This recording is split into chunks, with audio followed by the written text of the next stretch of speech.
Salut tout le monde, c'est Wade, j'espère que vous allez bien. Aujourd'hui on se retrouve pour une nouvelle vidéo Pokéfocus. Aujourd'hui on va se focus sur Blue et Roux Carnage car ils reviennent dans un portail qui leur est dédié le 11 novembre. Et petite particularité, Blue a enfin un plateau pour son petit Roux Carnage, donc ça régale, ça fait plaisir. On va voir ensemble si c'est un bon plateau, est-ce qu'il faut invoquer sur le portail également, est-ce qu'il faut faire le plateau de Roux Carnage, hein, quelle note on va lui attribuer au total à ce Pokémon, enfin à ce duo, et on verra ça tout simplement ensemble. On va faire un petit point très rapide sur la fiche statistique de Roux Carnage et de Méga Roux Carnage. Donc Roux Carnage c'est le premier Scout Battle du jeu, c'est le premier duo outre les 5 duos de base qu'on avait dans le jeu, c'est le premier nouveau duo qu'on a eu dans Pokémon Masters.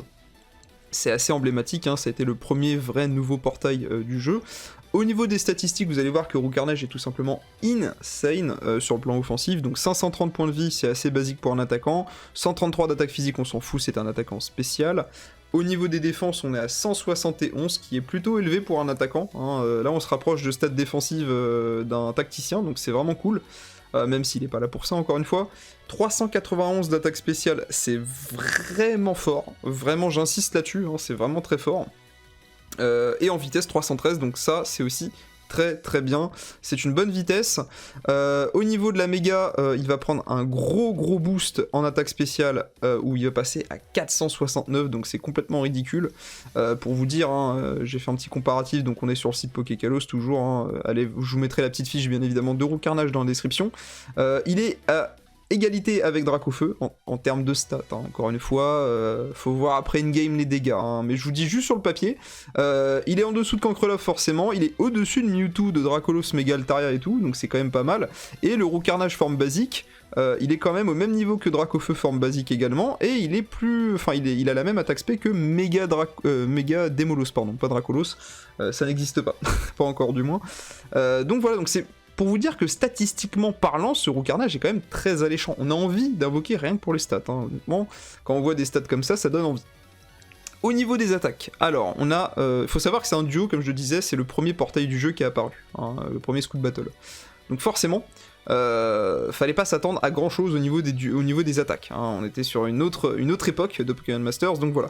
Lame d'air, ça va être un move qui va coûter 2 segments, qui a que 45 de power et qui va apeurer l'ennemi assez rarement. Solo target comme move. On a un petit move attaque spéciale qui va augmenter modérément, donc plus 2 crans l'attaque spéciale du lanceur, vous pouvez le faire 2 fois, donc plus 4 potentiellement.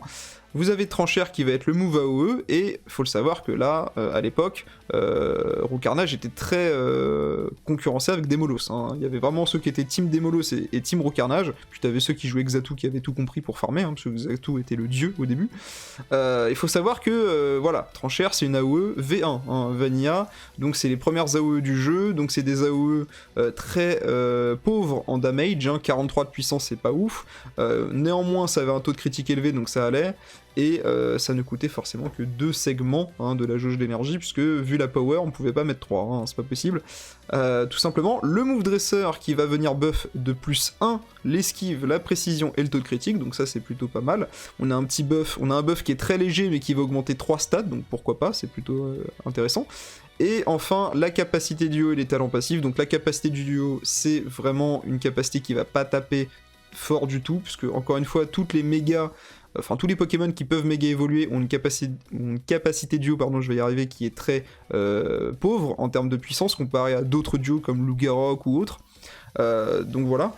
Et les talents passifs, bon, vous avez une immunité précision et une immunité vitesse, qui encore une fois avait du sens au début du jeu, parce que au début du jeu, quand l'adversaire vous faisait une capacité duo, il nerfait tous vos buffs, hein. Donc si vous étiez monté à plus 6 en attaque spéciale, plus 6 en vitesse, si au début du jeu, encore une fois parce que ça a été patch, ça a été nerf, malheureusement, j'ai envie de dire, et bien à l'époque, si vous preniez une capa duo de l'ennemi, ça supprimait tous vos buffs, hein. Donc si vous étiez en plus 6 attaque spé, hop, vous repassez à plus rien du tout, plus 0.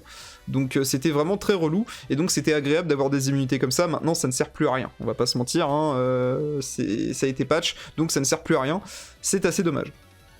Au niveau de la méga, on va supprimer Lame d'air pour Vent Violent, donc enfin Roux Carnage a une très grosse attaque de type vol, 126 de puissance de base c'est plutôt pas mal, 70 de précision c'est de la merde, hein, faut être...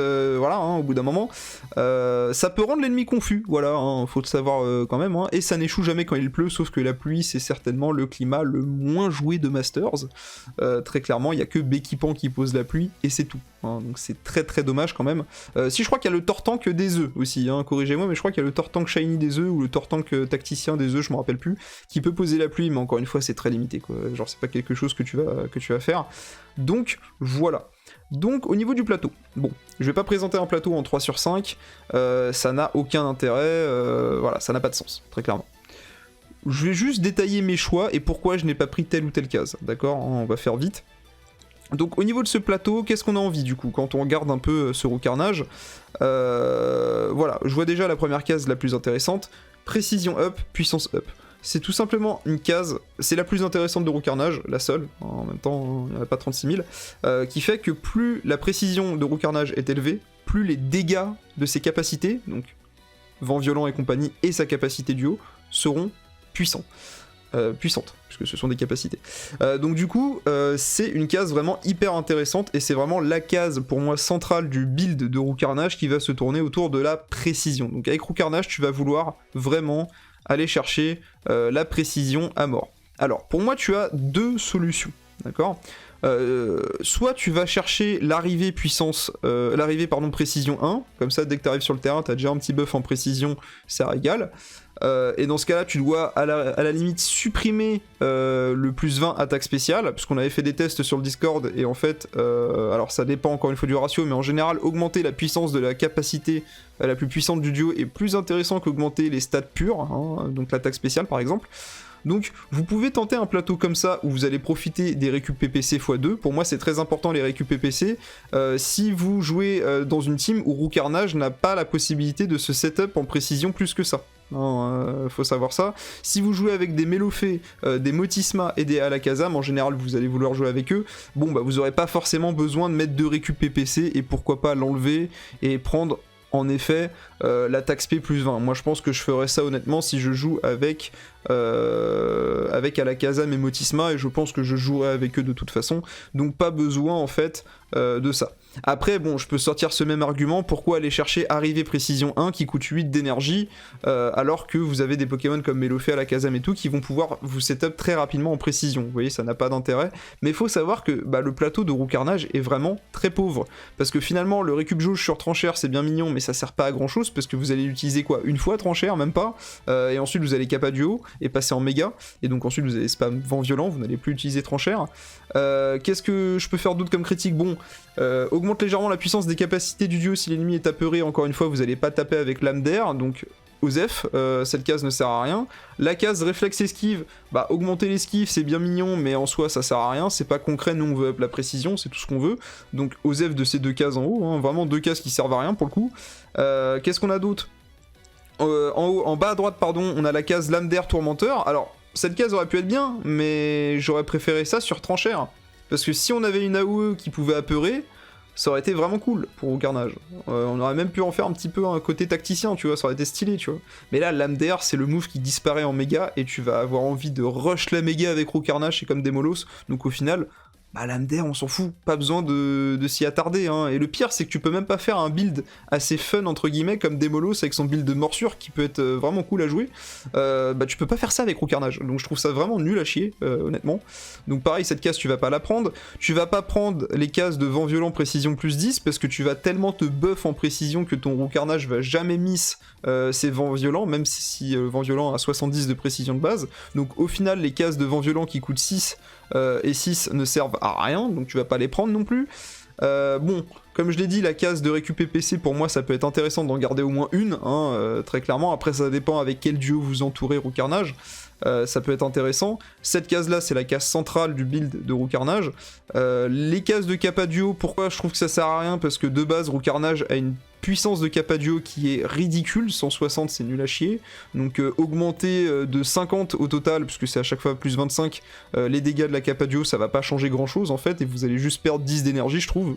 Après vous pouvez encore vous amuser, hein, aller chercher encore des cases de Capadieu, vous pouvez en prendre 4 hein, si vous voulez, mais bon ça coûte un peu cher, hein, on va pas se mentir, et je trouve que dans tous les cas ça sert pas à grand chose, hein, honnêtement. Je sais qu'il y en a qui étaient partis sur un build de Capadieu avec Roucarnage, je trouve que c'est pas ouf, hein. Après c'est que mon avis encore une fois.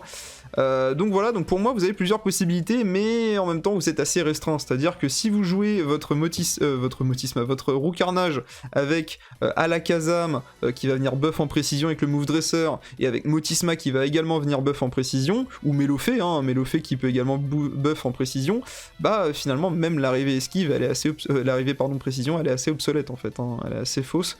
Donc au final, bah, c'est assez compliqué, et du coup, si vous jouez dans une team où vous allez suffisamment vous buff en précision pour... et donc du coup, vous n'avez pas besoin de l'arrivée précision, bah qu'est-ce qu'on fait? Bah on va chercher des stats, voilà. Hein. Et vous savez très bien que les plateaux où on va chercher des stats parce qu'on sait pas quoi faire d'autre, c'est pas ouf, hein, désolé, hein, mais c'est vraiment pas ouf, donc voilà, donc après, il faudra moduler le plateau en fonction de la team dans laquelle est impliqué Roucarnage, voilà. Au niveau de la notation, parce qu'il faut quand même que je donne une note globale sur Roucarnage et son plateau, franchement, Roucarnage, faut savoir que le Pokémon, malgré ses statistiques vraiment hallucinantes, hein, il a les stats de Dracofeu quand même, hein, c'est pas rien, hein, Dracofeu, meilleur attaquant du jeu quand même. Bah franchement, le duo, son plateau le nerf tellement... En fait, je suis tellement déçu du plateau, je m'attendais vraiment à un truc insane. Quand j'ai vu Démolos, son plateau, ce qu'ils ont fait avec, et je me suis dit, waouh, mais Démolos, en fait, il est devenu mais complètement OP.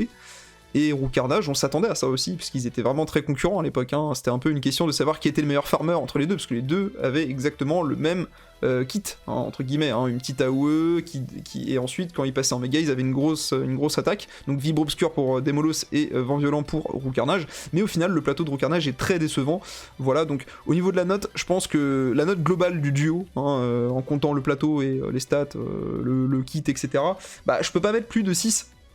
Pourquoi je peux pas mettre plus de 6? Parce que même si le duo, honnêtement, je trouve que sur le papier, il mériterait un 7 sur 10, bah le plateau est tellement limité et tellement pauvre, je trouve. Je vous ai dit, il y a que cette case vraiment de bien, hein, très clairement, qui permet de vraiment aller gonfler la précision de Roucarnage et aller scale sur la précision pour infliger plus de dégâts.